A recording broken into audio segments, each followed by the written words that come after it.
You're off camera. You want to say hi? Hi. Hi. I don't know what's happening. We're talking candidly. We're just kind of chilling right Okay, now. I didn't know why you started over again. Because I wanted to start over. Oh, okay. Is it okay to start over? Yeah, I just confused it, like, there's a bit I'm missing. This is the bit. Would it be weird if we only used one microphone and I had to keep going and walking over to you and go? Yeah, that would be really weird. That would be weird. Yeah. How do you feel about that? Alright, start the intro for your video, and then This is the intro! I don't like it. You don't like it? Mm-mm. Do you like it? Hey, Jill. Yeah? You're married to me.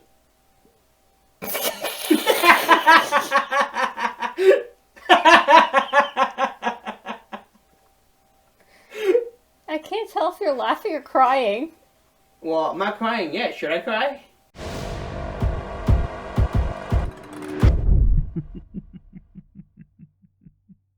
"2025 was an emotional year for Jill and I. And Jill is not on camera, but she is here with me off camera. We're going to talk about 2025, and starting with the most amazing thing that happened in 2025 was that we got married. And it is finally happened. We got married, Jill. How long have we been together?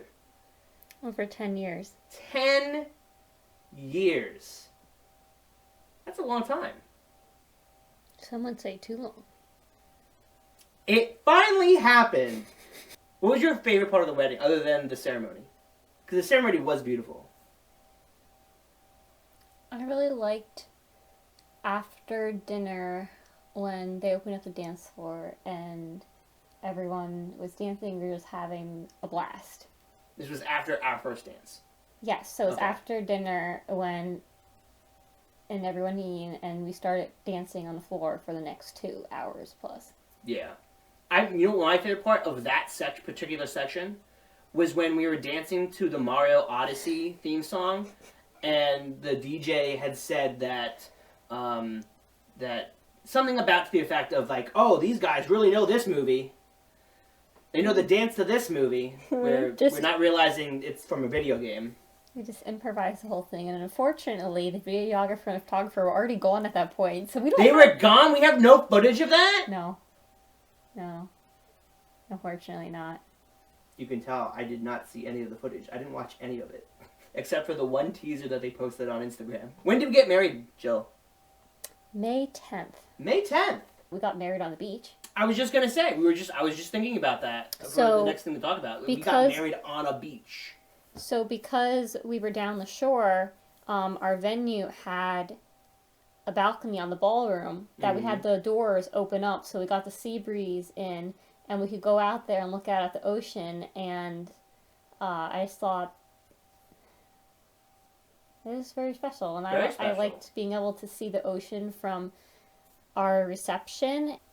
I really liked after the ceremony taking the pictures in the sun with you, like on the dunes and everything. We took a bunch of pictures before we went in. It was just we did walk on dunes, yeah. It was just no worms though. There were no worms on the dunes. No, it was just the two of us and the photographers and the videographer, and we had just got married, and we were just walking around. And it was beautiful out. So I think it was really funny when I had all of my groomsmen chasing me, and almost tackled me to the ground for a photo. That was a good one. I know I have that. That's definitely on the screen right now. And probably another special part was because we were not near home, that we stayed at the hotel for a few days, and most of our family and friends also stayed there. So it was kind of like a group party, like vacation. Like the night before the wedding, we all met up and we played Cards Against Humanity. Even my mother chimed in, and we all played for quite a long time. Sure. And it was fun. It was, yeah, I'm so glad you brought up Cards Against Humanity, because we did something so special at our wedding with that game of Cards Against Humanity. We bought a bunch of blank white cards, and did I put any black cards out? Or just a white card? I did put black cards? I think so, yeah. Okay. So I allowed them to put whatever they wanted on those black cards and white cards. So the black cards, they can form like a question and then put a blank in there so that it could be like, my advice to the groom was blank, right? Or like for the white card, people could put, that embarrassing photo from the Christmas party could be on, on the white card. They could put whatever they wanted. So we have like a deck of Cards Against Humanity cards. The flowers were orange and blue. The napkins were alternating orange and blue? Mm-mm. No? They were just blue. The what? They were just blue. They were just blue. So was the flowers orange? What was orange on the table? Most of the flowers, majority of flowers were orange. Yeah. There wasn't a lot of blue flowers. Gotcha, okay. So that makes sense. Orange flowers, blue napkins. My oldest brother was our officiant. Yeah. So that was really special. Even though we couldn't have our bunnies with us, we did have a little tiny bunny statue of 2 bunnies that we had on our sweetheart table. We wanted a picture with everyone at the wedding. Yes. And would have been difficult. We couldn't obviously get an individual picture with everyone, and right. We didn't want to have a thing where we took a huge group shot. So what our photographer actually suggested, photo blitz. So photo blitz or ballroom. They played ballroom blitz. So what happened is that they start the song. We would get up with the photographers and the videographer, and we would go table to table, and all the people at the table would stand up, and we'd take a group photo of me and Joe with everyone at each table, so that we have a photo with all tables. And the challenge was to get all the way around all the tables before the song ended. So that was really fun. That was really fun. Yeah, so I'm glad I'm pretty sure it was probably rigged from the start. I'm pretty sure that they could just keep playing the song. Oh, I'm sure, but you felt the adrenaline. And the adrenaline. The idea was that, like, we have to do this quick. We gotta do this quick. Yeah, and I'm running around in my heels and yeah. No, but I'm glad we did that. There was a lot that happened, and we're trying to condense it all. It was just one of the best days ever, and it's hard to sum up everything because I feel like I mentioned things being my favorite, and I'm like, well, then it feels like it takes away from some of the other things great things that happened over the day. It's okay to have a lot of favorite things. So that was in May. That was from when did we start planning? So you had proposed in December 2023. Right. Soon after that, after Christmas, I started looking up stuff. I was gathering information from different places, and I'd set up things that it was the weekend right around your birthday in March that we went. Yeah. No, it was February, because we had it booked right by your birthday. Gotcha. So I think it was early March when we finally booked it, so it was over a year out.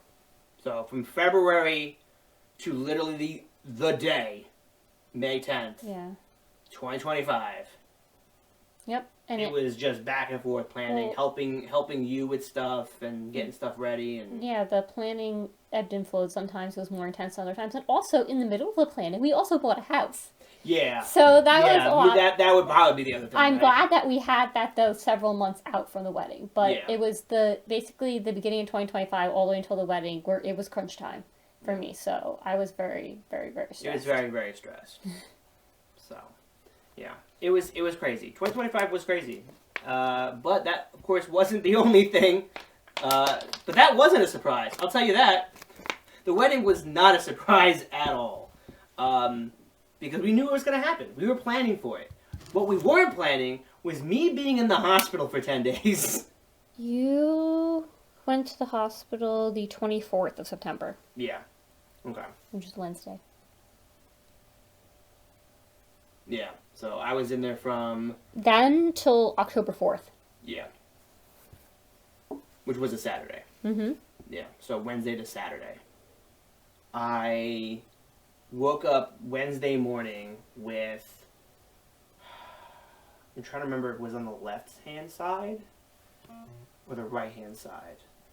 Wherever the pancreas was, because I had pancreatitis. That is why they put me in... They were like, "Oh, you're not going back home. Like, there's some serious stuff for you. We need to take care of you. You're in some serious pain. So much pain, actually, that morphine wasn't working.